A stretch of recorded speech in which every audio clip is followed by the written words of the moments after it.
Hey, everybody, welcome back to another episode of the Growth Capital Podcast. I'm your host, Justin Dixon, and today I've got Noah Frydberg on the podcast. He is the 19-year-old founder and CEO of Maverick Creative. They are a creative agency based here in Austin, Texas. He is a current student at the University of Texas here at Austin, and also has built a successful marketing agency called Maverick Creative with 8 employees that are all over the world. So needless to say, he does not sleep very often, just given that he is a full-time student and also running a business. But we talk a lot about his journey kind of being an entrepreneur very early in his life, and then starting his own business after some trials and tribulations with some different kind of get-rich-quick schemes. And we also talk a little about kind of his kind of difference of opinion when it comes to working fully remote or working in an office. Being 19, you would maybe think he would be very a proponent of fully remote, but he's really focused on kind of building a culture and building a team for his own business. So very interesting episode. Makes me feel really old talking to somebody that's 19 that's starting a business, but really cool episode. I think you'll get a lot out of it. So let's get Noah on the pod. Interested in hearing conversations with private equity leaders, CEOs of private equity-backed companies, and startup entrepreneurs where they share their stories about their career journeys, starting, investing in, and scaling successful businesses, and the important role that having the right talent plays in building a successful business, then you are in the right place. Welcome back to another episode of the Growth Capital Podcast. Here's your host, Justin Dixon.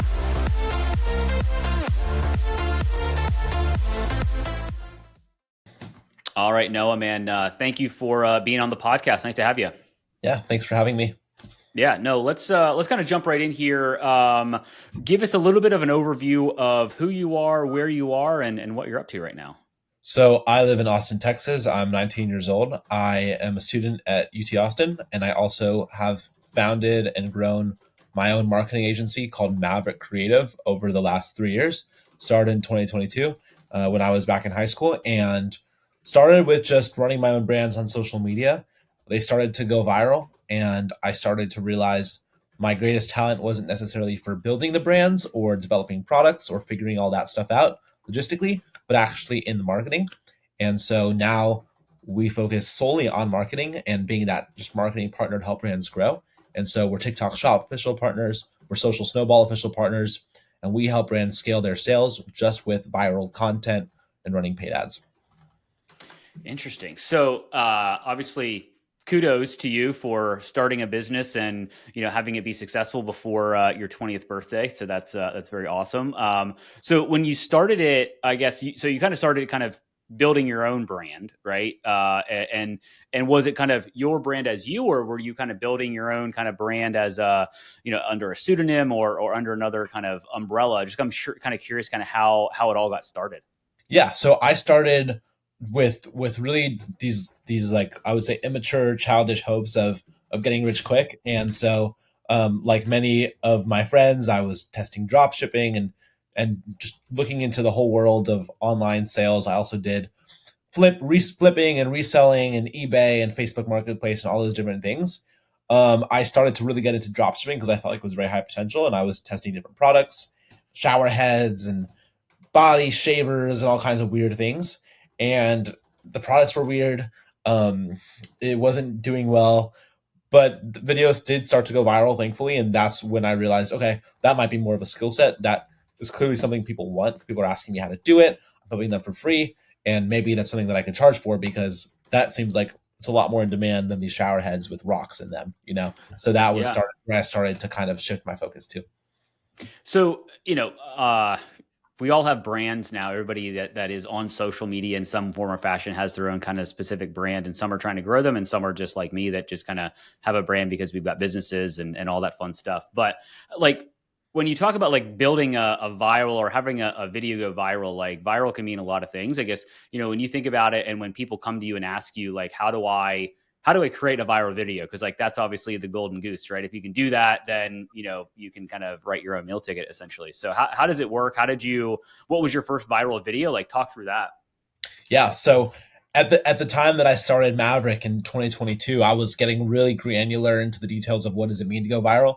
I think a very common definition, I heard Casey Neistat say this, is that Viral just means it's beyond your typical reach. So if you Mm. have, let's say, 1,000 followers and your video gets 2,000 views, it's viral. I don't love that definition though. I think the problem with it is it doesn't necessarily account for scale, and a viral video that has 1 million views is obviously a lot different than a video with 2,000.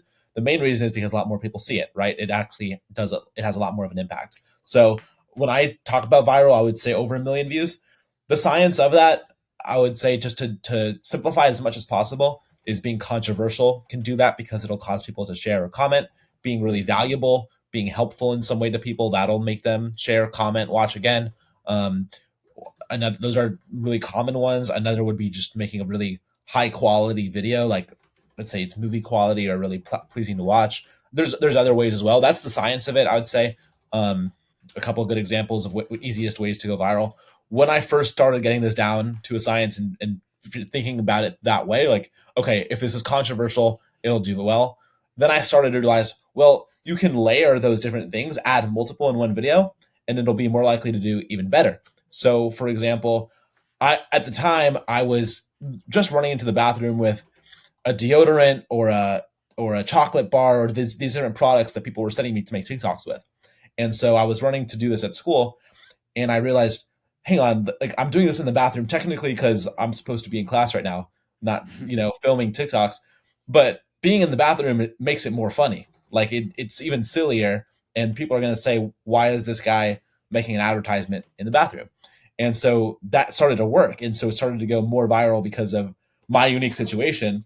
And then I realized, layer these different aspects of virality together. And so that was an early thing. We had an account that I made with my friends called the Bathroom Boys, and it was based on that idea. I realized anything you do in the bathroom is automatically funny, and so at least to people on TikTok who may be Right. quite immature, but at least there people thought it was very funny. And so we had this account make like 6 million views in a week off a couple of videos.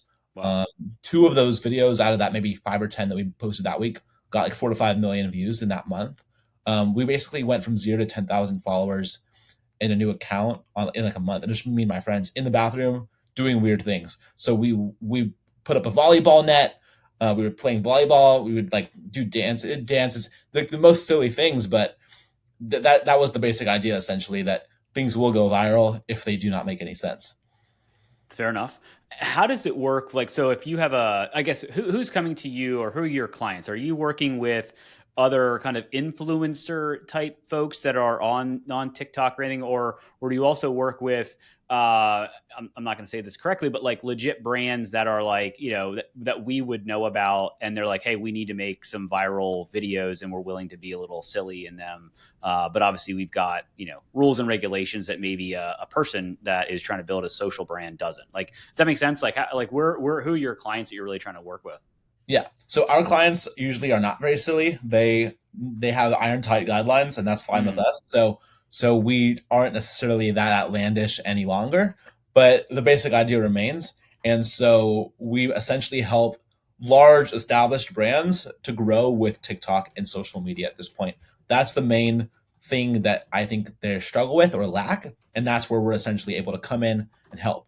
For example, there's a lot of brands that are doing really well, let's say in Walmart, on Shopify, Target, Amazon, just the more popular established kind of mediums to sell their products, both online and in retail.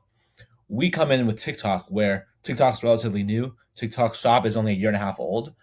TikTok wants these companies to come on. There's a massive opportunity there, right?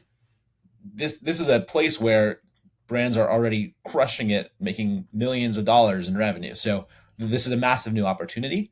And TikTok has exclusive benefits for these brands that they are trying to get from these other platforms. For example, I believe the typical brand has a fee of about 15% on Amazon for every sale. On TikTok, that fee is between 6 to 8%, I believe. Mm. So fees are like cut in half. It's the cost per click, or the cost per milli is a fraction of what is on other platforms, because you can go viral organically and get sales from organic content. Meaning, let's say on another platform you're spending 20 to 50,000 to make 200,000. On this platform you might spend 5,000 or 10,000 with an agency, go viral without spending $1 on paid ads, and make 100,000 plus. So the amount of money that you need to put in as opposed to what you're getting out it's outsized. It's really incredible. Got it. I may be behind the times, but is TikTok still viable given that it wasn't it kind of shut down in the US or partially, and now they're trying to sell the US assets? Like again, I haven't kept up with actually what's going on in TikTok, but maybe you can share because obviously you're very plugged into this space. Yeah, it was shut down temporarily, I believe, in late January for about a day, and then it came back. TikTok is now working actively with the new Trump administration in order to bring TikTok back fully, since there was a bill signed banning it under Biden. It seems to me, based on what I can understand, based on what I can tell, and I may be wrong, but I believe that TikTok will not get banned. Um, Maybe you could say I'm biased. I've talked to many people at TikTok.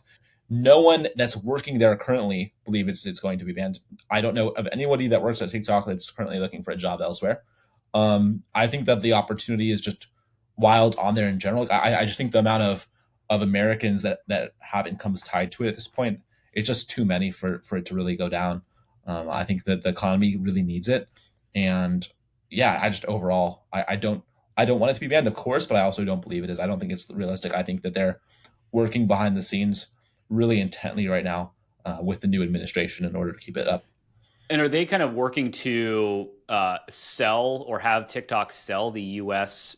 assets to a U.S. company? Because I know that was kind of part of the ban was that it was a kind of Chinese spyware or whatever the case is. But like, is that kind of what you're hearing from people in your ecosystem about that they're just going to sell the U.S.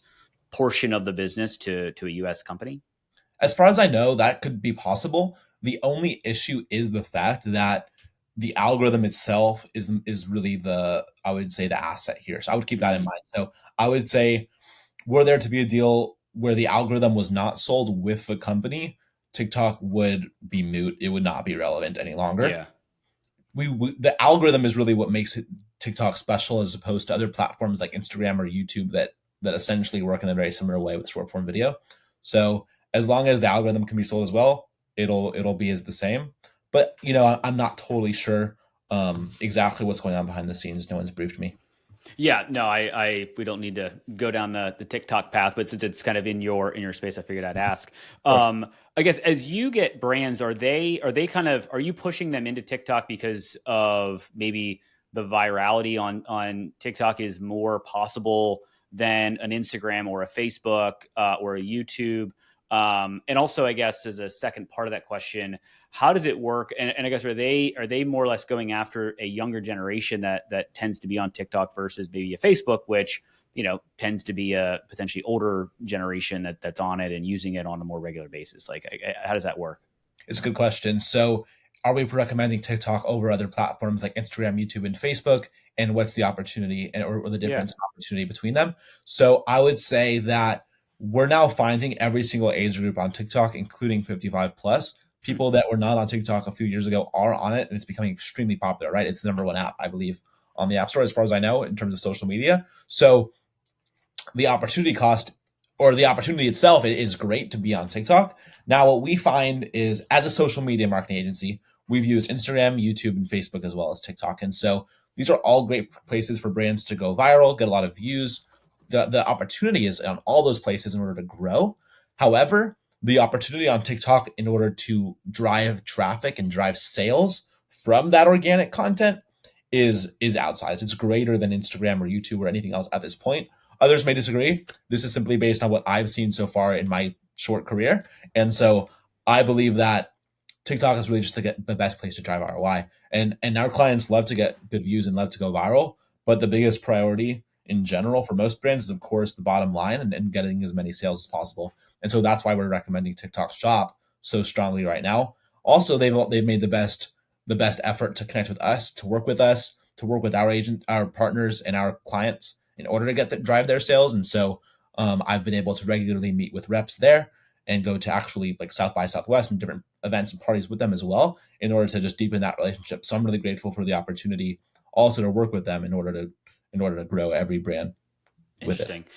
I don't want to give you to give away proprietary secrets here, but like if I wanted to create a viral video for my recruiting business, obviously that would not go on TikTok Shop because I'm not an e-commerce or not selling anything necessarily other than a service. I guess one, do you work with companies outside of the kind of e-commerce space, or something that's selling a physical product? And two, like what do they have to invest to kind of quote unquote guarantee some type of viral video success? hmm So when it comes to recruiting or other B2B services, I don't offer, my agency does not offer services for them. And I don't know that I would even recommend TikTok for you in that case. If you Yeah. had a different goal, TikTok might be good.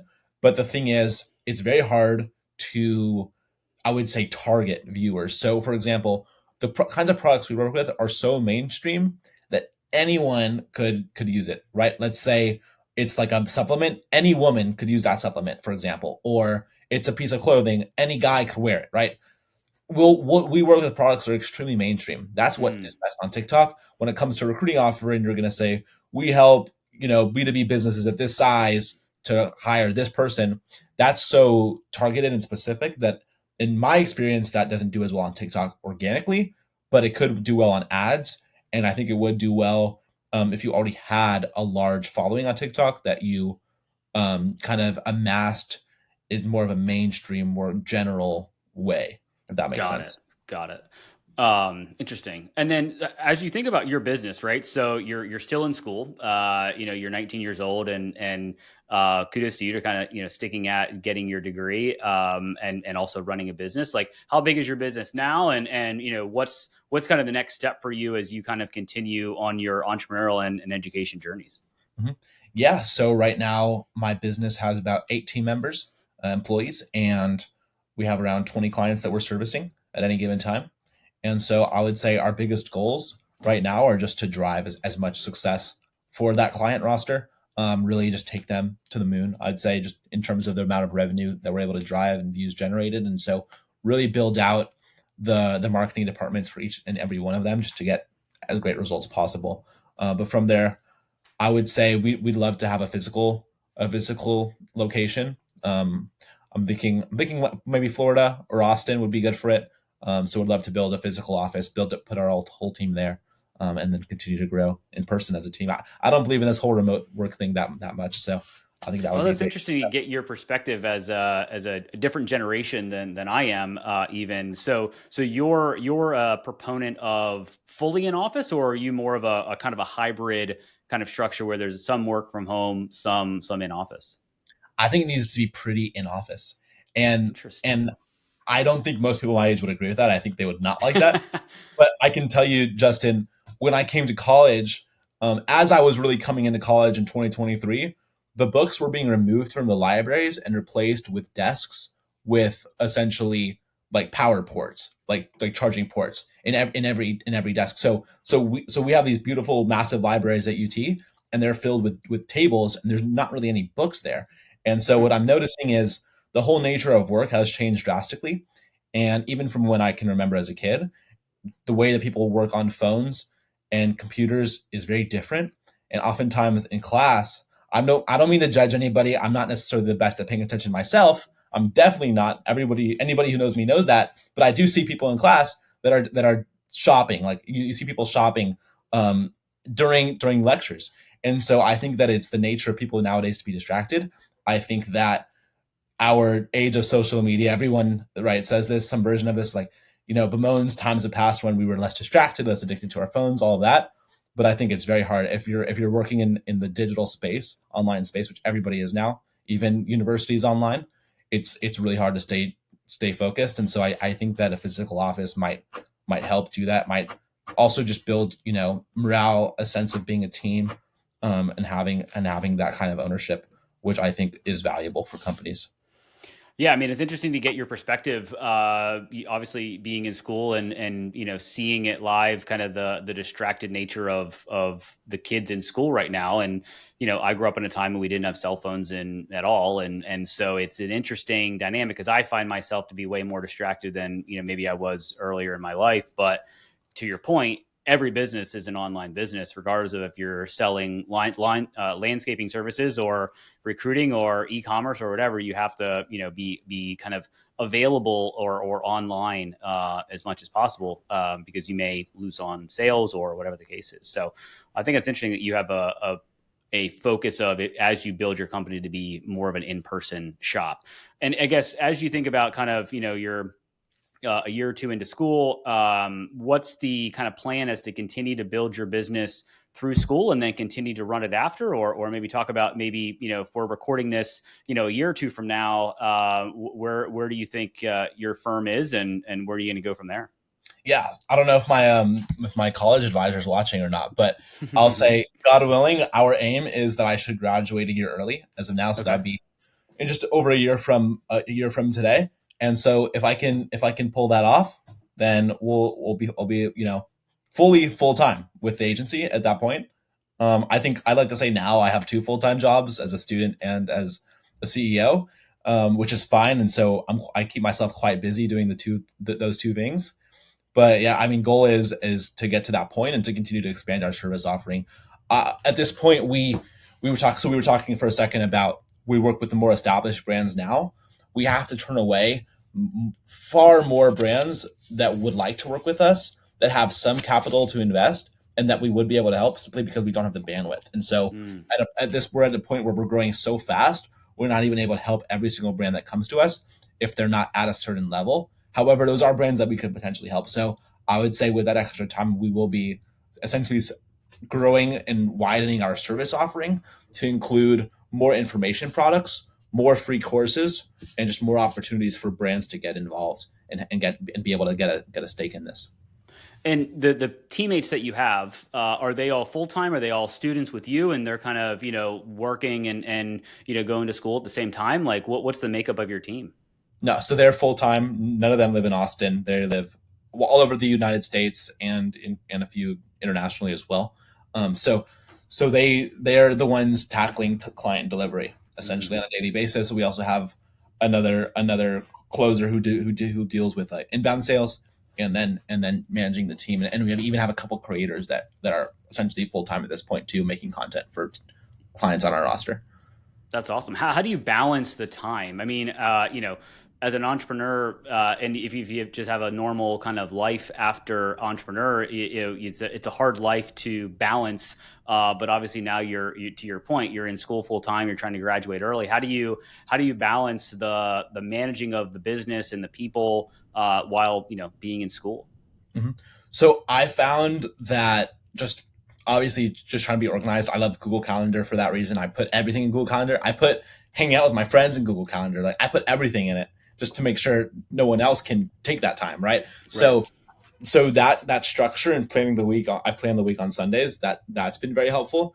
But also just doing as many meetings as I can virtually is great. And so I can go to class, walk back, get on a meeting, and then just keep the day going. And so I try to also work with people on their time zone, if that makes sense. So when it comes to a contractor in Pakistan or a client in the UK, I'll reach out to them maybe in the early morning, knowing that they'll be able to get that message. And that's a better time for me to talk to them. And then let's say later in the day, I'm talking to my American team, right? And getting things done with them. So I'd say just having those kinds of things ready, not necessarily sticking to the 9 to 5. I think for a lot of entrepreneurs, they're very serious about not taking their work home and being really balanced.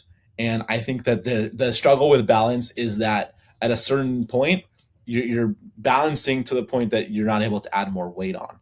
And Yeah. so my goal right now is really to scale and to build as much as possible within Maverick. And so I think that we can go 10 to 100 times bigger than we're currently going. And so that's going to require really overloading until the point where we find, okay, this is too much and now we need to scale back down and slow down. So with that in mind, I'm okay being really busy, right? Because I think it's worth the angle, and I see myself improving at a much faster rate than I ever have before. Yeah, I mean, there is definitely you know, an opportunity when you're young to go at it as hard as you possibly can, because you have the energy and ability and all of that. And I congratulate you on that. There's a book you may want to check out called Who Not How. If you haven't read it, it's really interesting. It kind of helps you think about not overworking yourselves, but bringing in other people or systems or tools to offset some of your um, time gaps where, so that you have the ability to, as the leader, because you have to be the one that leads the team and sets the strategy. And so the book, it kind of just helps you think about, okay, instead of me working 100 hours a week, who can I leverage, or how can I leverage other people's time or other pieces of technology to do the same amount of work, but without burning out anybody on the team. So That's a just good idea. yeah, check that out. I'll keep that. And I guess thinking about it from an entrepreneurial perspective, I mean, UT's got a great entrepreneurial program.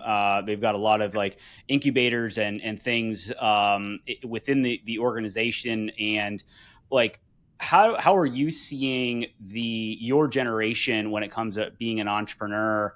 Are you seeing a lot more interest in that space? Like, maybe just tell me a little about what you're seeing on campus and what you're seeing in kind of your circles when it comes to thinking about, instead of going the traditional 9 to 5 job route, trying to at least give it a shot as an entrepreneur during or post college. Yeah, I think that it's super trendy. It's super in. A lot of people are trying to be entrepreneurs, and I think that's great. There's definitely, as you mentioned, with the danger of working, there's definitely a hustle culture which is alive and well in America. No surprise there. I definitely see that. People are up all night working every night in college. So there's a lot of people that are serious about working hard. So it's great to see. And yeah, there's a lot of people that are impressive and growing things. Have you been able to leverage any of the support at UT? Being an entrepreneur and being a student, to either find clients, find employees or talent, or just get advice on as you're building a business, because you know it's not a small feat to start and grow and maintain a business. I have not actually. I've mainly focused on getting on working with people or hiring from outside of college and just trying to focus on who's just best qualified. But there's definitely a lot of talent there that I can tap into in the future. Yeah. And I guess as you think about like people that, maybe are listening to this and, maybe they're not 19, but they've got an idea, and, they may have been a little bit nervous to either quit their job or just go in kind of full bore into their idea. Like what kind of advice would you give somebody that's thinking about starting a business that, maybe hasn't done it yet? I think the biggest advice that I can give is if this is the route you actually want to go down, you just need to understand that those get rich quick overnight kind of stories are few and far between. And the reality is, as Malcolm Gladwell talks about in Outliers, this is the kind of thing where it's going to require 10,000 hours of work. And the further along you get, the more you're going to realize you need to know. It's the Dunning-Kruger effect. It's in full of force. And so however difficult you think your goal is, it's probably 10 times more difficult. And so if you're able to withstand that slog and you're able to wake up every day and embrace that and not only do it but enjoy it, then this is great for you. But otherwise, this is not an easy path. There are definitely great benefits to doing it and to succeeding with it, but success is not guaranteed. And so just have that in mind, I'd say. Yeah, no, it definitely is one of the things where you have to enjoy the process, because yeah, everybody loves the overnight success, right? That you see online of like, hey, I built this online shop, or I built this $1 billion company. We just got funding, but you didn't actually see the 10 years prior of, grinding and staying up all hours of the night, and, not going on vacations and stuff just to, fuel the business growth. Yes, So most of yeah, it is not glamorous at all, and that's that part needs to exactly right. That's that exactly part right. needs to be discussed too. And that's the part that's not on camera. That's the part that's not going to be featured on social media. But in many ways, that is the most valuable part. And so, I would just recommend everybody keep that in mind. Yeah, you got to be able to put up with a lot of nonsense to get that overnight success, quote unquote. I'm kind of curious before we end this real quick. I've been on Instagram and all those other things, and you see all of these you know uh, how to build a business in 2 easy steps, and drop shipping, and I've looked into them. I've not paid any money, but I've watched the videos, and it's intriguing. I guess it sounds like you put in a lot of the legwork to test some of these ideas. Which ones that maybe share which ones you've tested, and then any that are interesting but maybe not as easy as people think. Mhm. So I would say most of these growth vehicles have some truth to them. whether it's drop shipping, whether it's crypto, whether it's social media, of course, investing, day trading, all of these different schemes have some truth to them, at least the ones that I just mentioned. Other things I can't necessarily vouch for.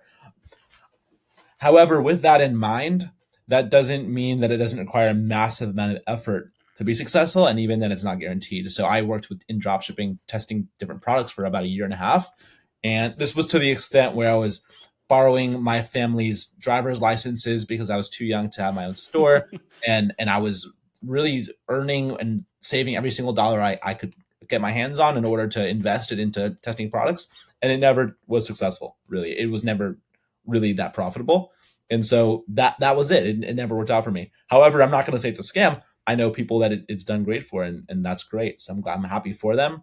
I may have just not been smart enough to figure it out myself, which is okay. Everything worked out for the best, and so that's what I'll say there. It really is just a massive amount of effort required to be successful, and at the end of the day, it's not guaranteed either. Yeah, if it seems too easy, it probably requires a lot more work than anybody realizes. Yes. So awesome. Noah, man, this has been great. Congrats on the success that you've had with your business to date. And I'm sure you're going to go on to do a ton of even better things. I want to wrap this up here with a 3-pack of questions that I ask every guest. And so let's jump in here. What's an influential business book or just book in general, or a podcast that you found kind of inspirational? One of my favorite books in the topic of business is Think and Grow Rich by Napoleon Hill. That's an old book, but yeah, definitely the concepts are kind of ageless. I would say, that's for sure. Yes, it's an oldie but a goodie. I think that this idea of just focusing on your success, having that sense of obsession, I think that's very necessary, and that kind of belief and thought is a great place to really start from. Makes sense. Awesome. What is your favorite thing to do outside of work when you're not in school or running your business and all that stuff when you have a minute of free time? Yeah, my favorite things outside of business is to exercise. I love running. I love lifting. I've just recently started Brazilian Jiu-Jitsu, which I'm not very good at. But I love anything physical, fitness related. So running the river in Austin is the best. Awesome. Yeah. Very cool. Last question. And I guess, I don't know if you have a ton of time for vacations, but what's your favorite vacation spot? Favorite vacation spot currently is Israel, specifically Jerusalem and Tel Aviv. I've been going there at least once a year for the past couple of years. So I've really enjoyed there. Maybe I may make it back this summer if I can spare the time. We shall see. Very cool. That's awesome. Very cool. Noah, this has been awesome. If people want to reach out to you to learn more about what you're doing with your business, and maybe they are listening to this and they have a product that they need your help kind of creating some viral videos, what's the best way to connect with you? Yeah, follow me on social media at Noah Frydberg on all platforms: Instagram, Twitter, YouTube, Facebook, etc. Follow me there and click the link in my bio, maverickcreative.net, in order to book a time to talk to me or my team. Awesome. Noah, thank you very much. It was great to meet you. And thanks for being on the pod. Yep. Thanks for having me, Justin. I hope you found at least one actionable insight from this episode of the Growth Capital Podcast, your one-stop shop for insights from private equity leaders, CEOs, and startup entrepreneurs on starting, investing in, and scaling successful businesses, as well as the role having the right talent plays in growing a successful business.